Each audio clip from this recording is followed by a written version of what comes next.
Welcome back, the both of you. Were there any troubles while we were out?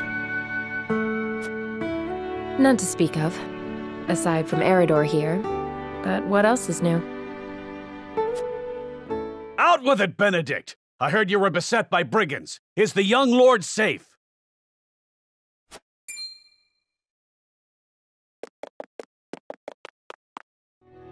Lower your voice. Must you always shout so? Or can't you see that it was that big mouth of yours that invited trouble in the first place? There is no cause for concern, Eridor. Besides, I'm not a child anymore. Mayhap not, my lord. But I've known you since you were knee-high to a... never you mind.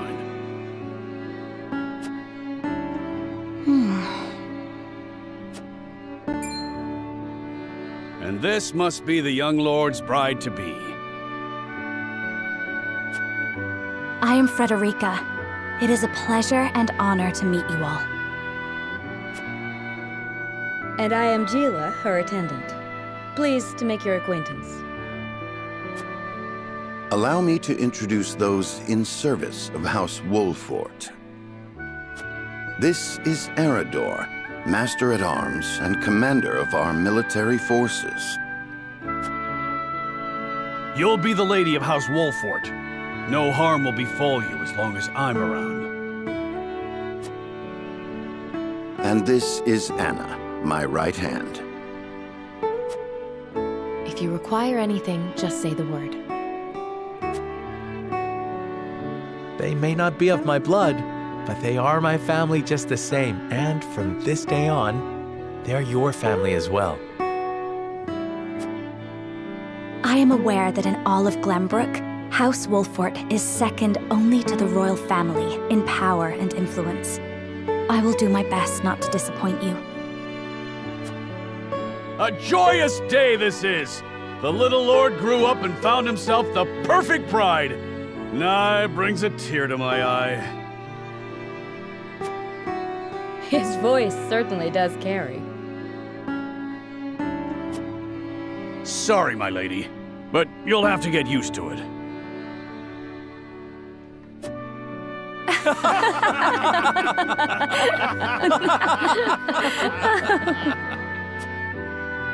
My lord, your father awaits you in his chambers. As for me, I must stay and discuss the preparations for tomorrow's festivities with Anna and Eridor. Lady Frederica, pray come with me. Father is expecting us.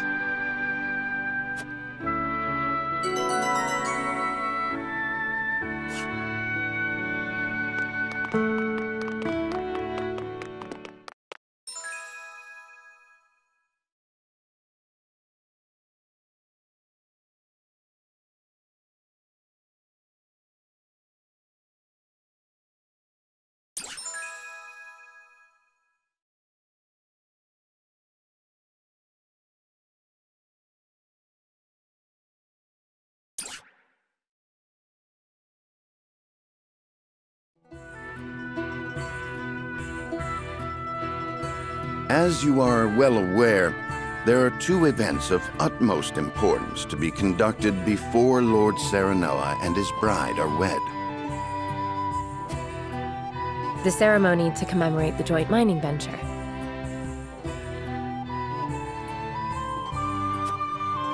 Still can't believe I'll be seeing the day when we break ground on a new mine right here in Glenbrook. And with the full support of Esfrost and Hyzant, no less. You can thank King Regnant for that. It was by his most wise and generous proposal that the three nations of Norselia now strive toward a common goal. Needless to say, delegates from each nation will be joining in the festivities. From the Grand Duchy of Esfrost, Lord Dragan Esfrost, who is overseeing the technical side of the mining operations. The Holy State of Hyzant will be represented by Minister Lila Viscraft of the Saintly Seven. And our own Lord Symon will serve as Glenbrook's delegate and meet with the two before the ceremony. Yes? Quite so.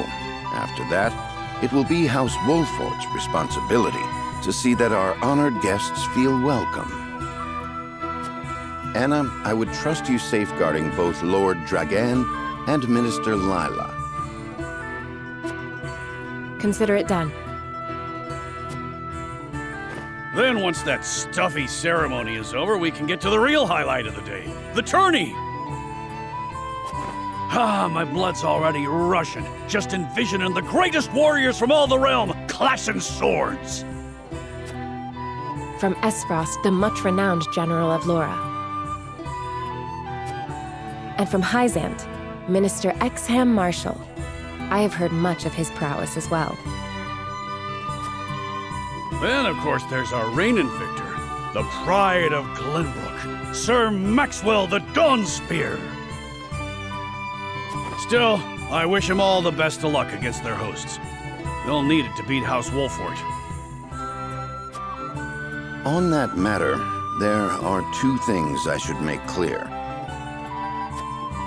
Prince Roland has expressed a desire to join the tourney as a member of House Wolffort's contingent.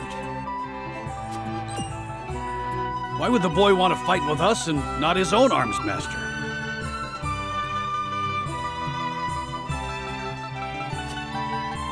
Apparently, he originally formally requested to do just that, but King Regna would not allow it. And so he came to the young lord in hopes of finding another way in.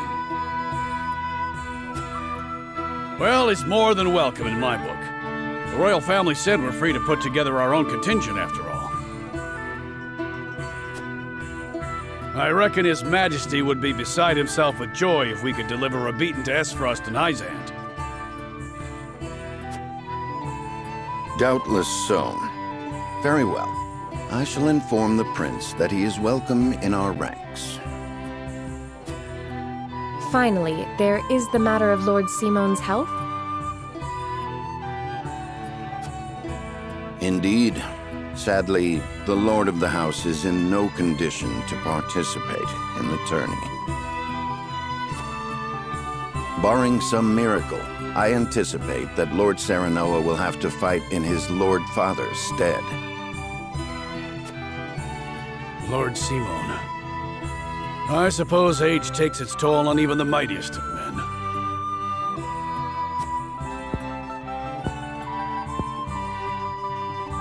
So be it then. You can leave watching over the young lord and Prince Roland to me.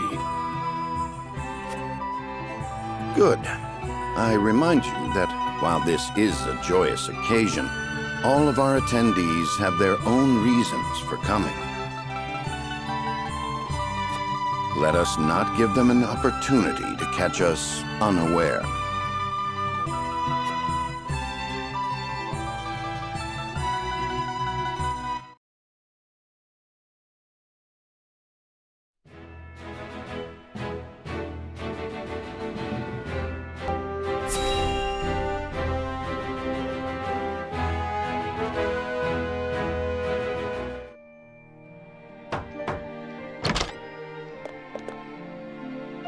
Father, I bring to you my betrothed, the Lady Frederica. A pleasure to meet you, my lord. I am Frederica of House Esfrost. Ho ho! The pleasure is all mine. Were it not for the efforts of House Wolffort, the Saltire War would rage on still today. I do not deserve the honor of joining your esteemed family, but I will endeavor to serve you all the same. There is no need for such formalities, my girl. You are tired from your journey, I am sure. Pray rest easy tonight. Thank you, my lord. I believe that in any journey, the first step is the most important.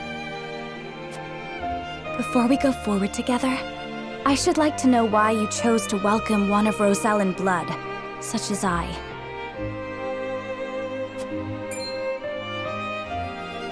Oh, I'd heard you were a strong-willed one. Pray forgive my insolence. And yet, I am set to marry into a mighty house of a foreign nation. I should like to know what you wish of me, that I might live up to your expectations. A most reasonable request. Both of you, listen well.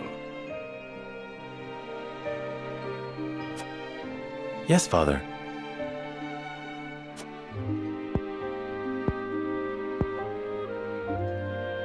Your marriage was agreed upon by Glenbrook and Esfrost, that the ties between our two nations might be strengthened. To give us more leverage against Hyzant with their monopoly over salt. Precisely. With Glenbrook and Esfrost consolidating their power, Hyzant was left with little choice but to join the alliance.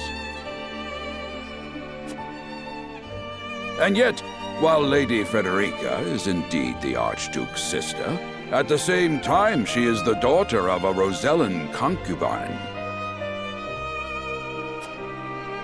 And House Wolffort, for all our military prowess, is no more than a bannerman of the king.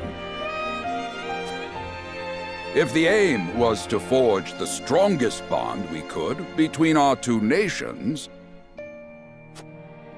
It would be far more appropriate for my sister, Lady Erica, to wed the Crown Prince of Glenbrook.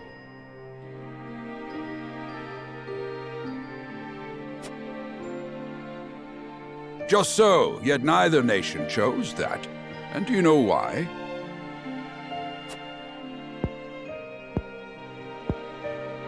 So that if relations between our two countries were to take a turn for the worse, we could be cast away like pawns. Precisely. Such are the schemes of those who rule nations.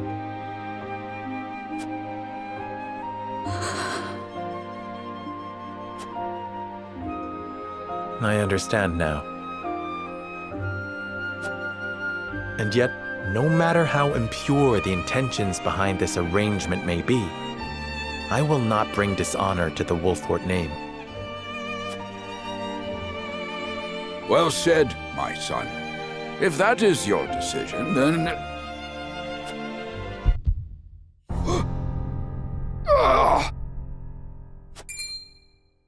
Father!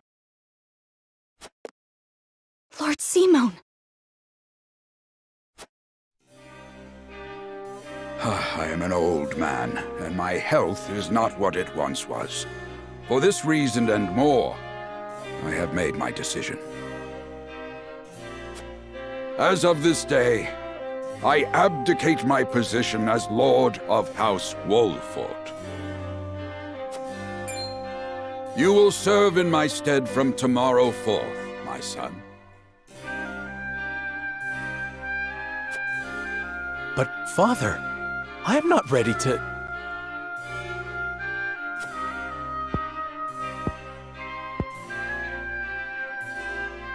My decision is not made lightly. You have already shown me, with your words and your deeds, that you are more than ready. Think always about what your subjects need from you. Weigh your choices carefully, then take action. Do so, and I have no doubt you will make a great lord. And trust in Benedict. He shall serve you as well as he did me.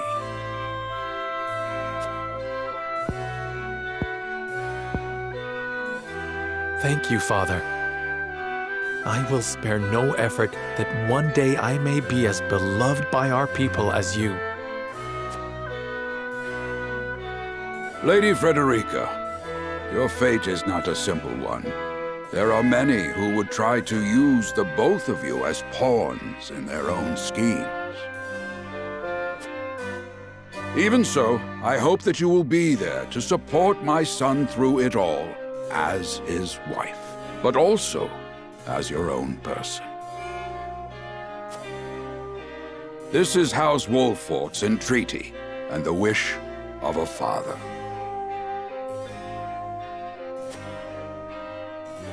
Of course, my lord. 'Twas my intention from the moment I boarded the ship.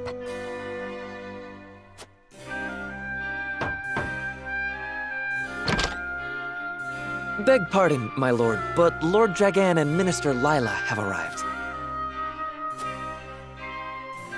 Very well. Presiding over tonight's banquet will be my final duty as Lord of the House. Tomorrow's ceremony will mark the beginning of yours, my son. And after that will be your wedding. Rest well tonight, both of you, for busy days lie ahead.